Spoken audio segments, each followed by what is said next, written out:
যে ফ্যাসিবাদী সরকার, হাসিনা সরকার, খুনি সরকার কতগুলো খুন করেছে জানেন?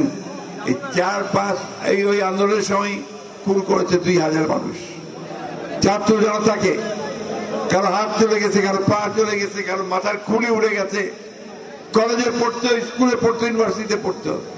বন্ধুগণ, এইসব মানুষকে সে খুন করেছে। আজকে এই মুক্ত বাংলাদেশে আমরা এখন বাস করছি, কিন্তু মনে রাখবেন এই মুক্ত সেই পর্যন্তই মুক্ত থাকবে, স্বাধীন থাকবে যতদিন আমরা এটাকে স্বাধীন রাখতে পারবো। আমরা যদি এখন ওই রকম শুরু করি, আওয়ামী লীগের মতো শুরু করি, তাহলে কি আমরা টিকতে পারবো? একই রকম দশা হবে আমাদেরও, তাই না? সেই জন্য আমরা যারা আজকে সংগ্রাম করেছি, লড়াই করেছি, বিশেষ করে বিএনপির নেতা কর্মী যারা আছে, তাদের কাছে আমার আকুণ্ঠ অনুরোধ যে আপনারা নিজেদেরকে মানুষের কাছে প্রিয় বানান, ভালোবাসার পাত্র করে তৈরি করেন, কারোর উপর অন্যায় অত্যাচার নির্যাতন করবেন না। আর একটা কথা বলি যেটা খুব জরুরি, দেশে একটা বিরাট অংশ আছেন যারা সনাতনী ধর্মের মানুষ, তাই না? হিন্দু সম্প্রদায়ের মানুষ, তাই না? তারা তো আমাদের আমানত নাকি? আমরা হচ্ছি বৃহত্তর সংখ্যাগোষ্ঠী, আমাদের আমানত হচ্ছে এই লঘু সংখ্যালঘু সম্প্রদায়ের লোকেরা, তাই না? তাদেরকে রক্ষা করার দায়িত্ব কার? আমাদের। আল্লাহ তাআলা বারবার বলছেন, আমানত যে খেয়ানত করে সে কিন্তু মুমিন না। এই আমানতকে আমাদের রক্ষা করতে হবে। তাদের পূজা আসছে, সেই পূজায় যেন শান্তি শৃঙ্খলা রক্ষা হয়, কোথাও যেন কোনো অঘটন না ঘটে, তাদের সম্পত্তি, তাদের আত্মীয় স্বজনের উপরে কোনো অত্যাচার না আসে, সেই জিনিসটা আপনাদেরকে দেখতে হবে। আমরাও বলেছি, এই সরকারও বলছে যে কিছু কিছু জিনিস আওয়ামী লীগ এত খারাপ করে দিয়ে গেছে, যেমন ভোটের ব্যবস্থা। মানুষ ভোট দিবারে পারে না, তাই না? ভোট দিতে পারছে?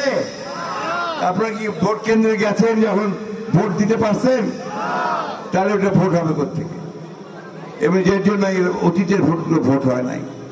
তো এইটা ঠিক করা দরকার, সবাই যেন ভোট দিতে পারে, যার ভোট সে দিবে, যাকে খুশি তাকে দেবে, তাই না?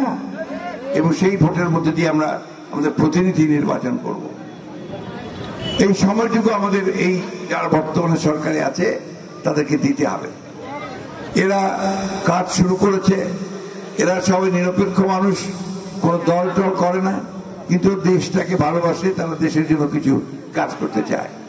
আমাদের দায়িত্ব হবে তাদেরকে সহযোগিতা করা। এখানে আপনাদের ইউনো সাহেব আছে, এখানে আপনাদের পুলিশ ওসি সাহেবরা, পুলিশরা আছেন, অন্যান্য সরকারি বিভাগের কর্মকর্তা আছেন।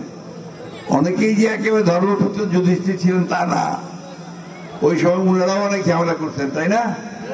কিন্তু এখন সেই ঝামেলা থেকে সরে দাঁড়ান, কোনো খারাপ কাজ করবেন না, আপনারা মানুষের পাশে দাঁড়ান। বিএনপির প্রতি আমার অনুরোধ থাকবে যে আপনারা সবাই তাদেরকে সহযোগিতা করবেন, কারণ আমরা সবাই মিলে দেশটাকে সুন্দর করতে চাই। আপনাদের ভারত আছে না? ভারত তো পাশাতে নাকি অনেক খারাপ কাজ করে ওরা, তাই না? আমাদের লোকজনকে গুলি করে মেরে দেয় সীমান্তে। আমরা ভালোভাবে থাকতে চাই, তাদের সঙ্গে সৎ প্রতিবেশী হিসাবে থাকতে চাই, কিন্তু আমাদের উপরে যদি কোনো অন্যায় অত্যাচার হয় তার প্রতিবাদ আমরা জানাবো।